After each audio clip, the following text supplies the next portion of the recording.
First of all, it's the state executive committee man that we're voting on at the county convention. So don't get confused. When you get to the county convention and they ask for, okay, our next election is for the state executive committee man, that's the position that we're running for, according to the state rules. But it does represent the county, so I understand the confusion there. I am not a native of South Carolina. I've lived here in the Myrtle Beach, Grand Strand area since 1984. My last duty station was in Columbia, South Carolina. My last 4 years in the Army were stationed at Fort Jackson there. So I do have quite a while here, but you know, my first place I lived here was down in Murrells Inlet. And in Murrells Inlet, unless you're third generation, you are still a newcomer. Okay?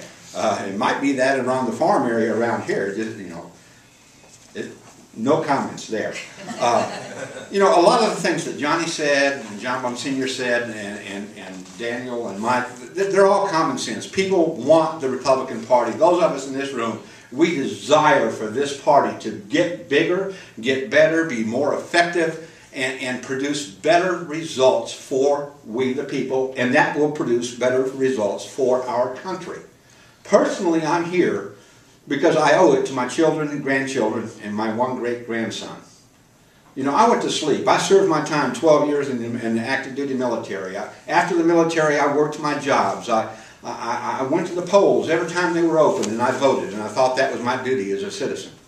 And I came to find out, especially in these last 2 years, that that was not enough to do.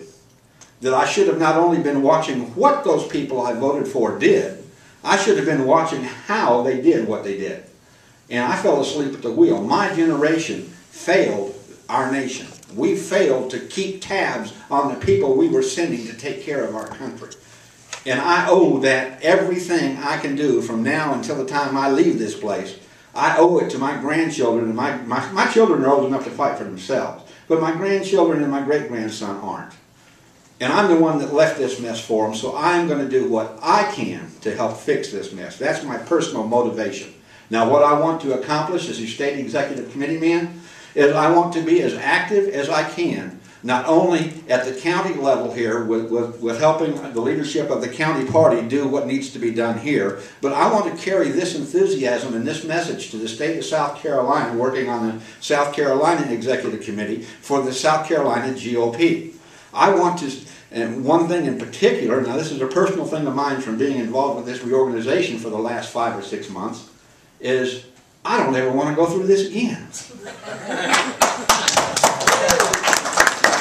Next time reorganization comes around, I want there to be clear direction from the state. I want there to be clear instructions from the state. I want there to be clear instructions from the county, and I want them to line up with each other. It's not rocket science. There are written documents called state laws and state rules and Horry County bylaws. If those documents had been paid attention to over the past few years, we would not have had the mess we had this year. It's about time somebody says, okay, you saw fit to make the rules. Now let's see fit as Republicans who supposedly stand for the rule of law. Let's follow the rules. And that's going to be my mantra. You've got rules on the book, let's follow them. If they need to be changed, let's change them. But let's not sit here and pretend that we're doing what's right when we're really doing just what seems to be helping our buddies. It's our country we need to help, not our buddies.